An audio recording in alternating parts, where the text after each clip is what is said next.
وہ صاحب دینی کتب کے مطالعے کے کافی شوقین تھے. آفس میں جب بھی فارغ اوقات حاصل ہوتے تو وہ دینی کتب کے مطالعے میں مستغرق ہو جاتے. ایک مرتبہ وہ آفس میں بیٹھے ایک کتاب کا مطالعہ کر رہے تھے. اچانک ان کی نگاہ اسی حدیث کے اوپر اٹھی جو عبداللہ ابن عمر سے ابن ماجہ میں مروی ہے کہ مزدور کا پسینہ سوکھنے سے پہلے اس کی مزدوری دے دی جائے.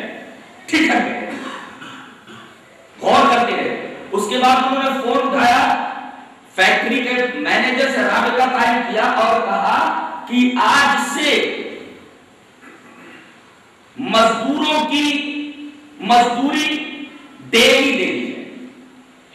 جبکہ اس وقت فیکٹری کا اصول یہ تھا کہ ہفتے میں مزدوروں کو ان کی مزدوری ان کی اجرت دی جاتی تھی. مینیجر نے اس کے اوپر عمل کرنا شروع کر دیا تو کمپنی کے مالک سے یونین کے لیڈر نے رابطہ قائم کیا اور وجہ دریافت کی کہ پہلے اجرت ایک ہفتے میں مزدور کو دی جاتی تھی، اب ڈیلی مزدوری کا حکم کیوں دے دیا گیا ہے؟ کمپنی کے مالک نے یونین کے لیڈر کو اپنے آفس میں بلایا اور اس کے سامنے یہ حدیث رکھی اور اس کا ترجمہ، اس کا مفہوم پڑھ کر کے سنا اور کہا کہ یہ ہمارے پروفیٹ محمد صلی اللہ علیہ وسلم کا قول ہے. ان کی یہ حدیث ہے کہ مزدور کا پسینہ سوکھنے سے پہلے ہی اس کی مزدوری دے دی جائے. یونین کا لیڈر دفتر سے چلا تو گیا لیکن رات بھر یہ حدیث اس کے ذہن میں گونجتی رہی. اس نے یہ سوچا کہ آج سے 1400 سال پہلے عرب کے ریگستان میں پیدا ہونے والا ایک شخص جسے مدراس کی ایک لیدر فیکٹری کے اندر کام کرنے والے ایک غریب مزدور کے بارے میں اتنا خیال ہو، وہ آدمی کتنا عظیم شان. اس نے سیرت کا مطالعہ کرنا شروع کر دیا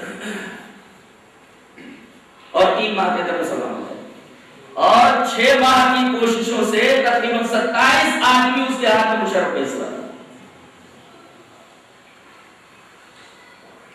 اللہ تبارک و تعالی نے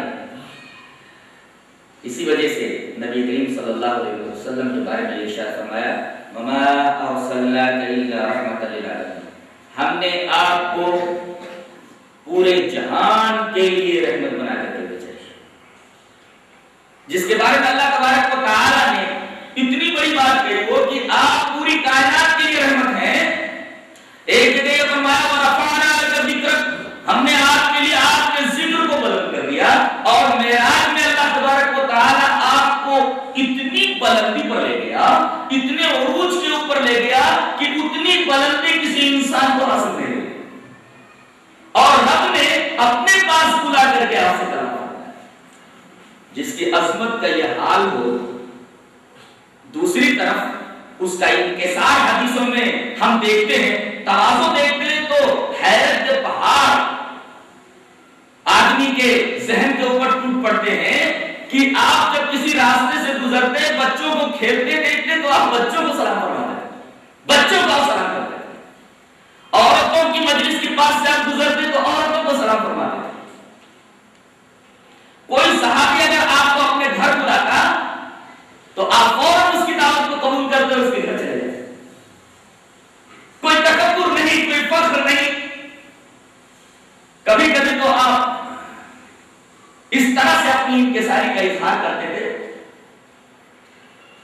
کوئی آیا اور آپ کی خاکساری اور انکساری دیکھ کر کے ہیبت زدہ ہو گئے کہ اللہ نے جس کو نبی بنایا ہو، جس کو آسمان کے اوپر بلایا ہو،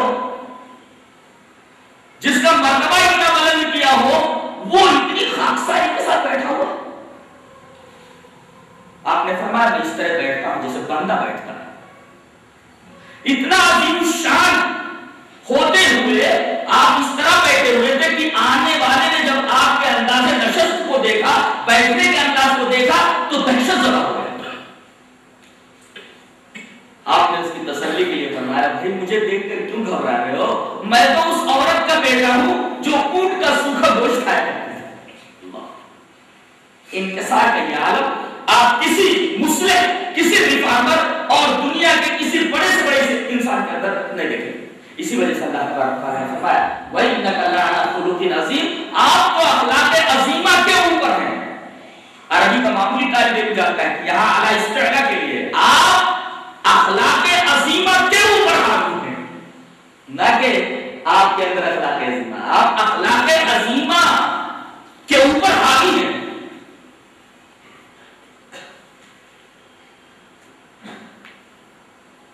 اس کی تفسیر خود آپ کی پیاری بیوی حضرت عائشہ رضی اللہ تعالیٰ عنہ نے روایت اس طرح وعن سعد بن هشام قال سألت عائشة رضی اللہ تعالیٰ عنہ فقلت اخبرینی عن خلق رسول اللہ صلی اللہ علیہ وسلم فقالت كان خلقه القرآن رواه احمد فی مسندہ.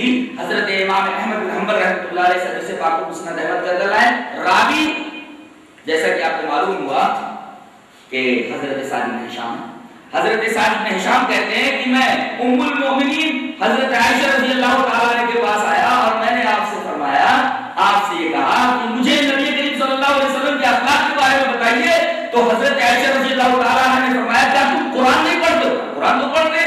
کہا کہ آپ کا اخلاق قرآن تھا, یعنی قرآن جو ما بین الدفتین ہے, آپ کی حیات مبارکہ اس ما بین الدفتین قرآن کی اولی تقسیم ہے. آپ کی حیات مبارکہ قرآن کی اولی تقسیم ہے. فتح مکہ کے وقت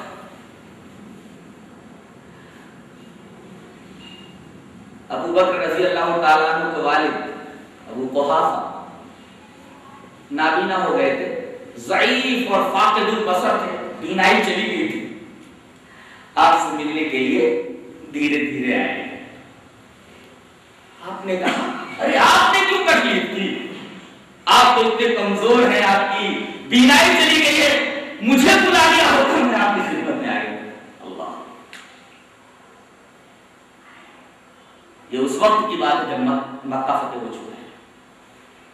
ایک فاتح کی شان دیکھ رہا ہے, فاتح کا انتصار دیکھ رہا ہے. آپ کی ساری عظمت آپ کے انتصار اور آپ کے تواضع میں ہے.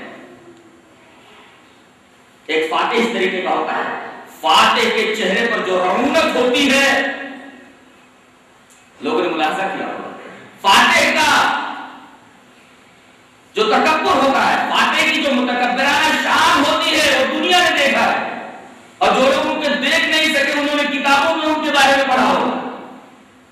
ایک فاتح کا انتصار دیکھیے کہ ایک بوڑھا آپ سے ملنے کے لیے آتا ہے تو آپ فرماتے ہیں آپ نے کیوں تکلیف کی, مجھے بلا لیا ہوتا میں آپ کے پاس آ گیا ہوتا. ارباب فضل و کمال کی اس قدر عزت کرتے تھے, صاحب علم کی, صاحب اقتدار کی آپ بڑی قدر فرماتے. ارباب علم و فضل کی بڑی قدردانی تھی آپ کے ہاں. بنو قریظہ کے یہودیوں نے جب حضرت سعد بن معاذ رضی اللہ تعالی عنہ کو اپنا حکم بنایا تو نبی کریم صلی اللہ علیہ وسلم صحابہ کرام کے ساتھ بیٹھے ہوئے کہ سعد بن معاذ گدھے کے اوپر سوار ہو کر کے آتے ہیں تو آپ کہتے ہیں قوموا لسیدکم, اپنے سردار کی طرف کھڑے ہو جاؤ.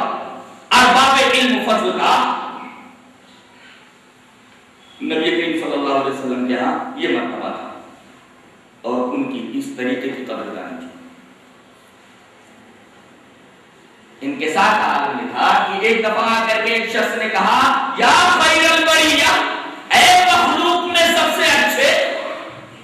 یہ بات اس نے نبی کریم صلی اللہ علیہ وسلم کے بارے میں کہی, یا خیر البریہ, اے مخلوقات میں سب سے بہتر. نبی کریم صلی اللہ علیہ وسلم نے فرمایا ابراہیم, یہ ابراہیم, یہ تو شان ابراہیم کی ہے, میری نہیں.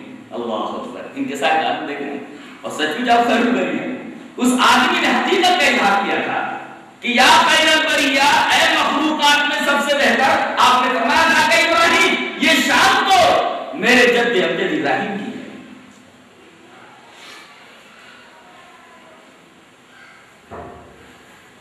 کہیں میں نے اخلاق کی 3 قسمیں پڑھی تھی، جی چاہتا ہے وہ تینوں قسمیں آپ کے سامنے بیان کروں۔ ایک ہے اخلاق حسنہ، ایک ہے اخلاق کریمانہ، اور آخری درجہ ہے اخلاق عظیمہ۔ اخلاق حسنہ یہ ہے کہ کسی نے آپ کو چائے پلا دی، آپ نے بدلے میں اس کو چائے پلا دی، یہ ہے اخلاق حسنہ۔ ایک نے آپ کے ساتھ اچھا سلوک کیا، بدلے میں آپ نے اس کے ساتھ اچھا سلوک کر دیا، یہ اخلاق حسنہ ہے، اخلاق پہلی قسم۔ اور دوسری قسم اخلاق کریمہ، اس نے آپ کو چائے نہیں پلائی، آپ نے اس کو چائے پلائی، اس نے آپ کے ساتھ حسن سلوک نہیں کیا، آپ نے اس کے ساتھ حسن سلوک کر دیا، یہ ہے اخلاق کریمہ۔ اور ایک آدمی نے نہ تو آپ کے ساتھ حسن سلوک کیا بلکہ آپ کو گالیاں دی، آپ کو برا بھلا کہا، آپ کے ساتھ ہر ظلم روا رکھا، ایسے آدمی کے لیے رحمت کی دعا کرنا، یہ اخلاق قسم ہے، یہ اخلاق کی اعلیٰ قسم ہے۔ اور اسی قسم کی طرف اللہ تبارک و تعالیٰ نے اشارہ فرمایا ہے وَإِنَّكَ لَعَلَىٰ خُلُقٍ عَظِيمٍ، آپ خلق حسن کے بھی مالک ہیں، اخلاق کریمانہ کے بھی مالک ہیں، اور سب سے بڑی چیز تو یہ کہ آپ اخلاق عظیمہ کے مالک ہیں۔ اخلاق کیسا؟ ایک حدیث پاک سے واضح ہو جاتا ہے۔ حدیث اس طرح وعن ابي هريره رضي الله تعالى عنه قال قال رسول الله صلى الله عليه وسلم انما مثلي ومثل امتي كمثل رجل استوقد نارا فجعلت الدواب والفراش يقعن فيه فانا اخذ بحجزكم وانتم تقحمون فيه، رواه مسلم في كتاب الفضائل۔ امام مسلم اس حدیث پاک کو کتاب الفضائل میں ہے، راوی حضرت ابو ہریرہ ہے۔ حضرت ابو ہریرہ رضی اللہ تعالیٰ عنہ فرماتے ہیں کہ رسول اللہ صلی اللہ علیہ وسلم نے ارشاد فرمایا کہ میری مثال اور میرے امتیوں کی مثال ایسی ہے جیسے کسی آدمی نے ایک آگ روشن کی، اب آگ روشن ہو جانے کے بعد رینگنے والے کیڑے حشرات اور پروانے فراش، رینگنے والے کیڑے دوا، فراش اڑنے والے کیڑے پتنگے، یہ آ کر کے اس میں گرنے لگے، اس آگ میں گرنے لگے۔ میں ہوں کہ اسی طریقے سے تمہیں تمہاری کمر پکڑ کر کے پیچھے گھسیٹ رہا ہوں اور تم ان پروانوں اور حشرات الارض کی طرح آگ میں گرتے چلے جا رہے ہو۔ امت کا اتنا خیرات ہو سکتا ہے کہ لوگ آگ میں گر رہے ہوں اور یہ آگے بڑھ کر کے ان کی کمر پکڑ کر کے انہیں آگ سے دور رکھنے کی کوشش کر رہا ہے۔ اس سے آپ کے اخلاق حسنہ، اخلاق کریمانہ، اخلاق عظیمہ اور رحمت للعالمین کا پتہ چلتا ہے۔ ایک روایت اور میں آپ کے سامنے پیش کر دوں تاکہ بات اور بھی واضح ہو جائے۔ روایت اس طرح ہے وعن ابي هريره رضي الله تعالى عنه قال ان رجلا شتم ابا بكر والنبي صلى الله عليه وسلم جالس يتعجب ويبتسم فلما اكثر رد عليه بعد قوله فغضب النبي صلى الله عليه وسلم وقام فلحقه ابو بكر وقال يا رسول الله كان يشتمني وانت جالس فلما رددت بعد قوله غضبت وقمت قال كان معك ملك يرد عليه فلما رددت عليه وقع الشيطان، رواه احمد في مسند۔ حضرت امام احمد بن حنبل اس حدیث پاک کو ایسے مسند احمد ہے۔ حضرت ابو ہریرہ فرماتے ہیں کہ نبی کریم صلی اللہ علیہ وسلم ایک دفعہ ایک جگہ بیٹھے ہوئے ہیں، وہاں حضرت ابو بکر بھی بیٹھے ہوئے ہیں، والنبی جالس، نبی بیٹھے ہوئے ہیں اور